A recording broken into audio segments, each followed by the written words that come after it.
नमस्कार, स्वागत है आप सभी का म्यूचुअल फंड हेल्पलाइन में। आपके साथ मैं हूं स्वाति। म्यूचुअल फंड हेल्पलाइन में हम आपको म्यूचुअल फंड से जुड़ी सभी जानकारी देते हैं और साथ ही आपके सभी सवालों के जवाब भी। तो शुरू करते हैं आज का शो और देखते हैं कि आज के शो में खास क्या है। फंड की रेटिंग घटने के बाद क्या उसमें निवेश जारी रखना सही होगा? बाजार में खूब तेजी देखने को मिली, लेकिन जेएम वैल्यू का मुनाफा क्यों नहीं बढ़ा? निवेश रोक दें और रिडीम ना करें तो क्या कंपाउंडिंग का फायदा मिलता है? और फंडनामा में इस हफ्ते हम जान रहे हैं कि साल 2020 ने निवेशकों को निवेश के बारे में क्या सिखाया। और शो में हमारे साथ जुड़ गई हैं फिनफिक्स रिसर्च एंड एनालिटिक्स की फाउंडर प्रवलीन वाजपेयी। प्रवलीन, बहुत बहुत स्वागत है शो में। कैसी हैं आप? थैंक यू स्वाति, मैं बिल्कुल ठीक हूँ। आप सब ठीक हैं? एकदम बढ़िया। पहला सवाल लेते हैं। अजय रावत जी हमारे साथ जुड़े हैं फोन लाइन पे। अजय जी नमस्ते, कहाँ से बात कर रहे हैं? नमस्ते मैम, मैं अजय रावत बात कर रहा हूँ कोलकाता से। जी, क्या जानना चाहते हैं सर? मैम एक्चुअली मेरे 2-3 क्वेश्चन हैं। मेरे एक्चुअली कुछ म्यूचुअल फंड्स हैं, कुछ तो अभी रनिंग एसआईपीज हैं एंड कुछ एसआईपीज मेरी जो मैंने स्टॉप कर दी है। ठीक है, तो एक्चुअली मेरे पास जो एसआईपी है, एक तो एसबीआई ब्लू चिप है जिसको कि मैं लास्ट 2.5 ईयर से चला रहा हूँ, एंड एक है रिलायंस स्मॉल कैप की जो लास्ट 2 साल से 1500 रुपीज की दोनों एसआईपीज हैं। ये 2 हैं, एंड एक जो मेरी एसआईपी है BSP black rock focus 25 fund है, ये 1500 रुपीज की। ओके। तो एज ऑफ नाउ ये 3 एसआईपीज मेरी कंटिन्यू चल रही हैं। उसके अलावा मेरे पास कुछ लमसम म्यूचुअल फंड है जो कि रिलायंस ग्रोथ में ऑलमोस्ट 1,70,000 के आसपास है, एंड एक है मैम एचडीएफसी टॉप 200 में जो कि 2,50,000 के आसपास है। ओके। तो मेरा एक्चुअली पहला तो ये सवाल है कि जो मेरी अभी जो रनिंग एसआईपीज हैं उसमें और मतलब ऑलमोस्ट 3,000 to 5,000 रुपये और इन्वेस्ट करना चाहता हूँ। अच्छा। मे बी इन्हीं फंड्स में अगर इफ दे आर मतलब डूइंग वेल, और अदरवाइज किसी और 2 फंड में 5% के आसपास है। एंड दूसरा सवाल है जो मेरी जो एचडीएफसी सॉरी अपना रिलायंस ग्रोथ है एंड टॉप 200 है, मेरे को एज ऑफ नाउ तो कोई जरूरत है नहीं, तो क्या इसको रिडीम करके कहीं और ऐसी जगह पे पैसा इन्वेस्ट कर सकता हूँ जहाँ पे इनका ग्रोथ मतलब इससे अच्छा मिले? ये दोनों लमसम इन्वेस्टमेंट कब किया था आपने? मैम एक्चुअली ये एसआईपी थी तो मैंने ये रोक दी थी। अच्छा, रोक दी थी। 2010 to 2015 तक मैंने एसआईपी की थी। 2015 में मैंने इसको स्टॉप कर दिया था।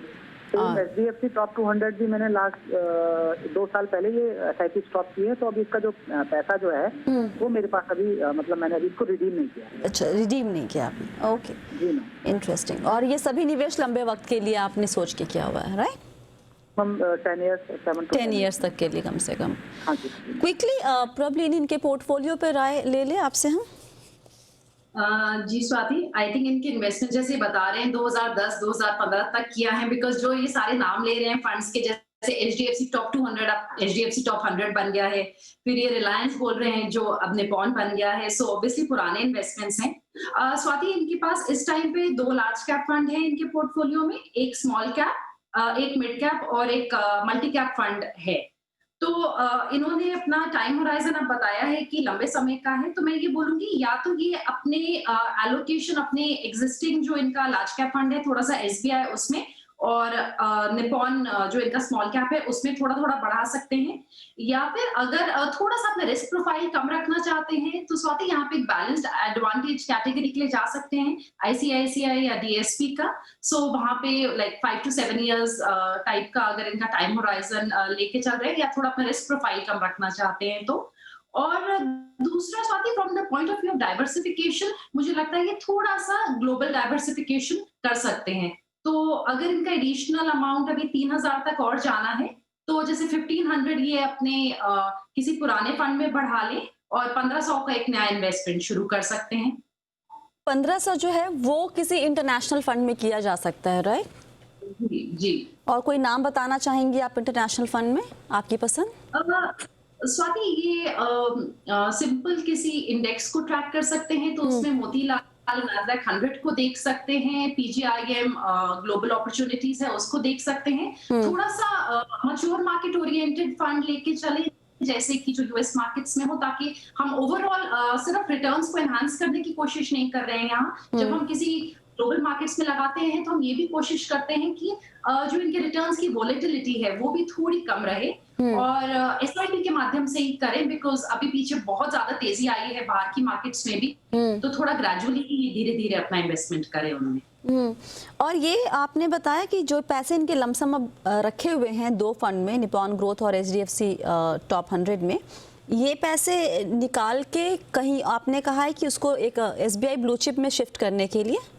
नहीं स्वाति, इनमें अगर इनका वैसे बने भी रह सकते हैं, ऐसी कोई प्रॉब्लम नहीं है। अगर इनका कोई रिक्वायरमेंट नहीं है मनी का, अगर ये लमसम जो अमाउंट है ये भी इनका नेक्स्ट 10 इयर्स तक इनको नहीं चाहिए तो चाहे बने रहे, मतलब जरूरी नहीं है कि इसमें से एग्जिट ही करना है। आप एचडीएफसी टॉप 100 को लेके पॉजिटिव हैं अभी भी? आप ऑप्टिमिस्टिक हैं कि उसमें एक टर्न अराउंड देखने को मिल सकता है हमें प्रॉब्लम?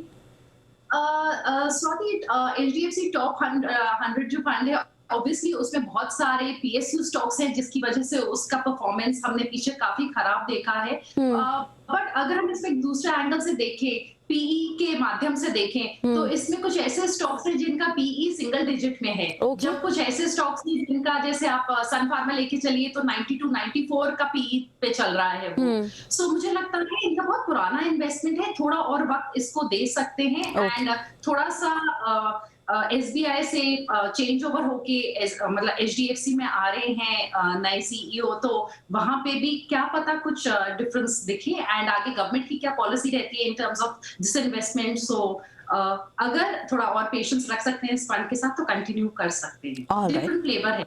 ठीक है अजय जी, सारी क्लैरिटी मिल गई आपको सर? मैम मतलब मेरे को एक चीज छोटा सा और था, अगर मुझे if I want to change this fund from another fund, HDFC top 100 की बात नहीं कर रहा हूँ, तो अगर आप सजेस्ट करेंगे तो मुझे अगर इस फंड से स्विच करके किसी एक फंड में अगर जाना है तो मैं किस में जाऊँ? देखिए यहाँ तो पहली बात कि स्विच करने की सलाह दी नहीं जा रही है। अभी ये है कि थोड़ा इंतज़ार कीजिए, अभी फंड हाउस के लेवल पे कुछ बदलाव हुए हैं उनके मैनेजमेंट में, तो थोड़ा सा वक्त और दी के देखिए, टर्न अराउंड अगर हुआ तो बेहतर है। हड़बड़ा के अभी मत कीजिए, ठीक है? तो 6 महीने के बाद फिर से अगर कनेक्ट करते हैं और तब देखते हैं क्या करना है, ठीक है? ठीक है, ठीक है, ओके। अगला सवाल लेते हैं, यश माथुर जी हमारे साथ जुड़ रहे हैं फोन लाइन पे। यश जी नमस्ते, कहाँ से बात कर रहे हैं? हेलो मैम, जी मैं हैदराबाद से बात कर रहा हूँ। अच्छा बताइए क्या जानना चाहते हैं? जी ma'am, first thank you for your programme, this is very informative and very helpful. Thank you so much for your kind words sir. Thank you so much ma'am. मैंने अपना पोर्टफोलियो आपको शेयर किया था जी। जी, तो मेरा जो पोर्टफोलियो है, I have मतलब around 11 funds. Right sir. And मुझे मैम ये जानना है कि मेरा जो टारगेट है that is around 5 crore in 20 years. तो इस फंड से जो मेरा पोर्टफोलियो उससे इट इज अचीवेबल। मैं हर साल अराउंड 5000 इंक्रीमेंट करता हूँ एसआईपी में। अच्छा। तो मेरा एक ये सवाल है, एक सवाल ये है कि मेरे इसमें मैंने कुछ सेक्टोरियल फंड्स रखे हैं, तो मुझे वो ठीक लगते हैं, बट आप सजेस्ट करेंगे कि should I continue with these funds? और मेरा एक और जो लास्ट मेरा सबसे इम्पोर्टेंट सवाल है वो ये है कि मैम मैं पिछले 5 साल से इन्वेस्ट कर रहा हूँ म्यूचुअल फंड्स में। जो पहले जो 5 स्टार फंड्स होते थे वो धीरे धीरे होकर 2 स्टार हो जाते हैं। तो उस केस में हमको क्या करना चाहिए, मतलब शुड वी, मतलब और बाकी जो फंड उसी कैटेगरी में होते हैं वो 5 स्टार पे आते हैं, वो बहुत ही अच्छे रिटर्न दे रहे होते हैं उस टाइम पे। ओके। तो उस टाइम पे कंफ्यूजन क्रिएट होता है कि हमको क्या उस फंड से मूव हो जाना चाहिए, क्योंकि वो फंड एक टाइम पे बहुत अच्छा रिटर्न दिया। समझ में आया। तो जी 3 सवाल आपके हैं। पहला कि टारगेट पूरा होगा या नहीं, दूसरा है सेक्टोरल फंड के ऊपर, और तीसरा है कि ये रेटिंग जो फ्रीक्वेंटली चेंज होती है तो उस वक्त उस फंड में बने रहना चाहिए या नहीं। पहले सबसे पहले लक्ष्य 5 करोड़ 20 साल में, फिलहाल 25,000 का निवेश और हर साल 5,000 रुपये का टॉपअप चल रहा है। अच्छी बात है कि निवेश रेगुलरली कर रहे हैं और साथ ही टॉपअप भी किए जा रहे हैं।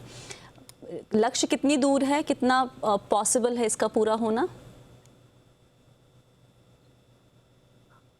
जी स्वाति, सो ये अभी 25,000 का जो इन्वेस्टमेंट कर रहे हैं और इसमें अगर जो 5,000 बोल रहे हैं यानी कि 20% का टॉपअप करें तो ये अपना लक्ष्य पूरा कर सकते हैं। हल्का सा शॉर्टफॉल होगा, सो उतना पर हो जाएगा इनका। अराउंड 4 करोड़ 80 लाख तक ये आराम से पहुंच जाएंगे। इसके अलावा अगर ये अपनी इन्वेस्टमेंट आज थोड़ी और बढ़ा सकते हैं तो दूसरा एक ऑल्टरनेटिव रूट ये ले सकते हैं कि 35,000 तक का अपना मंथली इन्वेस्टमेंट कर दें और फिर उसमें 10% का टॉपअप करें। इसमें थोड़ा सा ये एडवांटेज है कि इनका जो असल होगा वो थोड़ा कम बेसिकली लगेगा। इनको 10 से 15 लाख का ओवरऑल इन्वेस्टमेंट कम करना पड़ेगा, पर इनका जो 25,000 अमाउंट है वो भी बिल्कुल ठीक है। इस पे 20% का टॉपअप करने से ये अपना लक्ष्य पूरा कर लेंगे मोटा मोटा।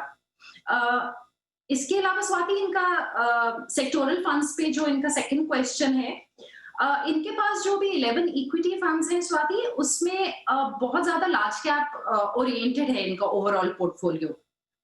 एसबीआई फोकस्ड हो गया, जो इनका टैक्स सेवर है मेरे का, Axis blue chip, then SBI blue chip, ICICI value हो गया। और जो इनके दो सेक्टोरल फंड्स हैं फ्रैंकलिन और एसबीआई, उनमें भी काफी ज्यादा लार्ज कैप एलोकेशन है। तो सबसे पहले इनके लिए ये थोड़ा सा समझना जरूरी है। अगर 20 साल का ओरिएंटेशन है, मतलब इनका जो टाइम होराइजन है, तो थोड़ा सा एलोकेशन अपना लार्ज कैप में कम कर सकते हैं, हल्का सा मिड कैप में बढ़ा सकते हैं। सेकंड स्वाति जो इनका है कि अब 3 सेक्टोरल फंड्स हैं, फ्रैंकलिन, एसबीआई और जो इनका तीसरा फार्मा फंड है। आई वुड सजेस्ट कि एसबीआई और फ्रैंकलिन को ये चाहे एग्जिट कर लें। इसका मैं रीजन बताती हूँ। इनके जो 11 इक्विटी फंड्स हैं उनमें से जो 7 फंड्स हैं उनका एज इट इज जो टॉप सेक्टोरल एलोकेशन है वो फाइनेंशियल्स की तरफ ही है। तो ऑलरेडी इनके सारे फंड्स का ही जो टॉप एलोकेशन है फाइनेंशियल्स में है, तो एक अलग से बैंकिंग एंड फाइनेंस सेक्टर का इनको फंड उठाने की जरूरत नहीं है। और जो फ्रैंकलिन का फंड है जो इंफ्रास्ट्रक्चर थीम का है, उसके भी top 3 allocations and about 30% allocation इस टाइम पे बैंकिंग स्टॉक्स में ही जा रहा है। एंड ओवरऑल फंड का जो पोर्टफोलियो है वो भी ओवरलैप कर रहा है बाकी दो के साथ, बाकी जो फंड्स हैं उनके साथ। तो ये दो ये एग्जिट कर सकते हैं। डाइवर्सिफिकेशन पॉइंट ऑफ व्यू से मैं इनको भी बोलूंगी, लंबा टाइम होराइजन है, एक ग्लोबल फंड ऐड कर सकते हैं अपने पोर्टफोलियो में। एंड 2 लार्ज कैप की जगह एक मेंटेन कर ले, एक इंडेक्स फंड भी जोड़ सकते हैं। ओके, तो आप बोल रही हैं एक्सिस ब्लू चिप और एसबीआई ब्लू चिप में से कोई एक जारी रखें, राइट? और एक उसके बदले एक इंडेक्स फंड जोड़ लें।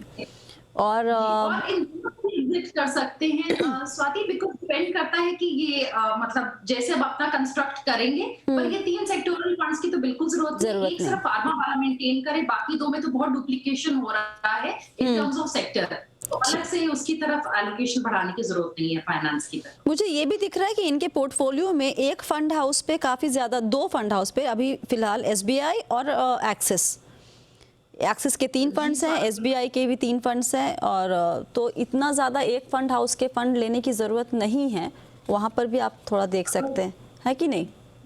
जैसे ये बैंकिंग फंड है वो भी इनका एसबीआई का है, एसबीआई का एग्जिट कर लेते हैं जी, तो कम हो जाएगा फिर। और एक्सिस भी का ब्लू चिप प्रोबेबली एग्जिट कर सकते हैं, तो उनके ऑलरेडी क्योंकि स्मॉल कैप और मिड कैप है इनके पास, राइट।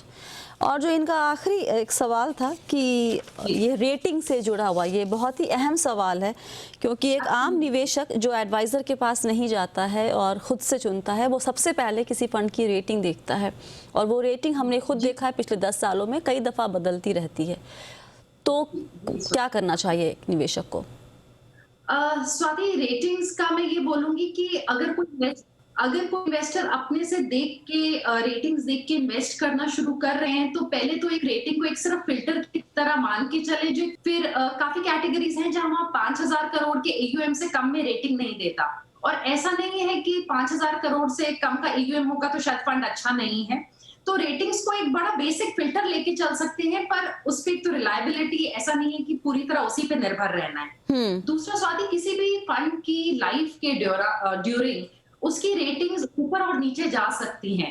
तो अगर कोई 5 स्टार रेटेड फंड है, कुछ क्राइटेरिया चेंज हुआ और अगर आपने आज देखा कि मेरा फंड 3 स्टार बन गया है, तो ऐसा नहीं है कि एकदम से नहीं जरूरत है। ये समझना जरूरी है कि वो फंड का रेटिंग क्यों चेंज हुआ है। सेक्टर्स साइकिल्स में ग्रो होते हैं, करते हैं, तो इस चीज को समझना जरूरी है। उसके अलावा स्वाति, मतलब मैं ये एक बात बोलूंगी कि अगर आपका एक 3 स्टार फंड भी आपके गोल तक आपको पहुंचा देता है, सो रेटिंग्स को मतलब एक सेकेंडरी वो लेके चलिए। राइट। आपका फंड अगर कैटेगरी और बेंचमार्क के कंपैरिजन में ठीक परफॉर्म कर रहा है, तो उसकी रेटिंग को आप ना थोड़ा सा देखें। इग्नोर भी कर जी, सकते जी। हैं। और आप अगर अपने गोल तक पहुंच रहे हैं, तो जरूरी नहीं है कि आपने सबसे तेज गाड़ी में बैठ के ही पहुंचना है। That kind of example. चलिए, यहाँ पर एक हम छोटा सा ब्रेक लेते हैं। ब्रेक के बाद हम कुछ और सवाल लेंगे, जवाब देने की कोशिश हमारी पूरी होगी। आप सभी बने रहिए म्यूचुअल फंड हेल्पलाइन के साथ।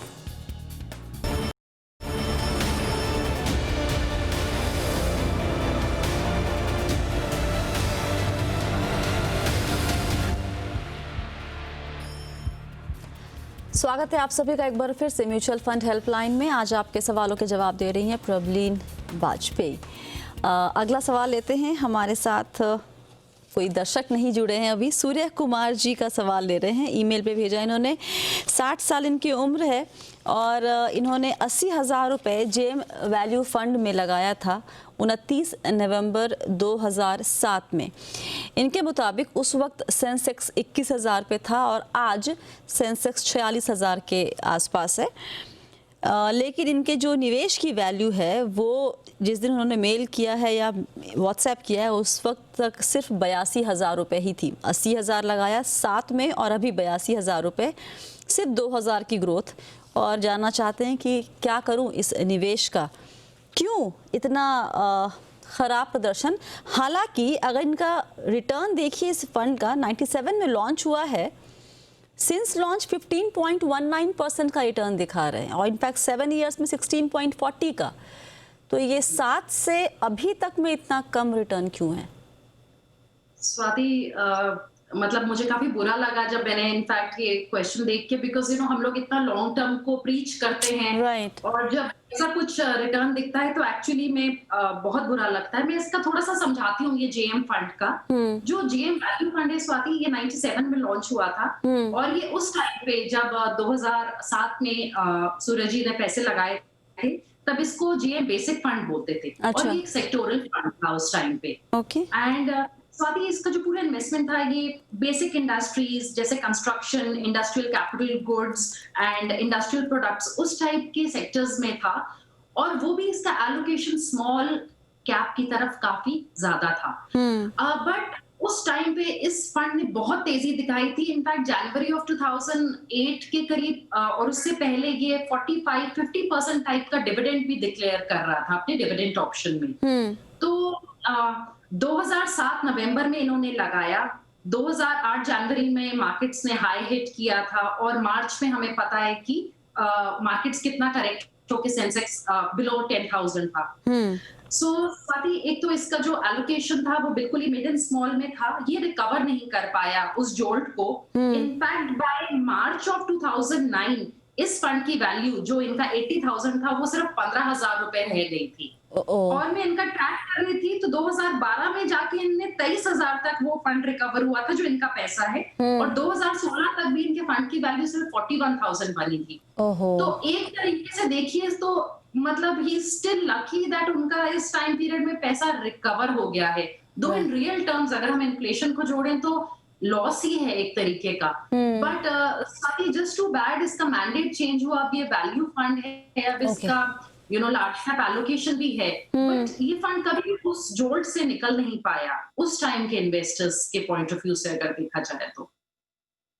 क्विकली क्या करें इसमें, अब रहे या निकल जाए प्रॉब्लम? नहीं स्वाति, इसका तब इनने जब लगाया था तो पहले भी 34 था और अभी आई थिंक 37 के करीब है। मुझे लगता है इनको निकल जाना चाहिए अब इस फंड में से। 60 इयर्स के हैं, ये अपना पैसा किसी थोड़ा सा less risky balanced advantage category या डायनेमिक एसेट एलोकेशन अपने ओवरऑल पोर्टफोलियो के हिसाब से देख के लगाएं। जस्ट टू वेरी अनफॉर्चुनेट कि इस फंड ने इनको इतना डिसअपॉइंट किया है। बहुत लंबा रहे हैं और ये एक्चुअली लॉन्ग टर्म इन्वेस्टिंग के मतलब एक उसके अगेंस्ट चला जाता है। और इनने स्वाति एक छोटी सी चीज जो जोड़ी है कि इन्हें सेंसेक्स के लेवल्स को कंपेयर किया। किसी भी इन्वेस्टर के लिए ये बहुत समझना जरूरी है कि आपका पोर्टफोलियो सेंसेक्स या निफ्टी के सेम स्टॉक से नहीं बना होता है। अपना पोर्टफोलियो जरूर देखें इन्वेस्टर्स, बिकॉज हम लोग मार्केट्स को देखते हैं पर आपका फंड कि वो तो किसी और ही शायद डायरेक्शन में बना हो। हाँ, वो तो लेकिन बाजार से ही देखता है, मतलब कुछ और कंपैरिजन अगर ना दिखे तो कम से कम बाजार को देखता है कहाँ से कहाँ पहुंचा और उसके हिसाब से बेंचमार्क इंडेक्स को देखना जरूरी है। राइट। चलिए यहाँ पर सवाल जवाब का सिलसिला खत्म करते हैं, रुख करते हैं हमारे खास सेगमेंट फंडनामा की तरफ।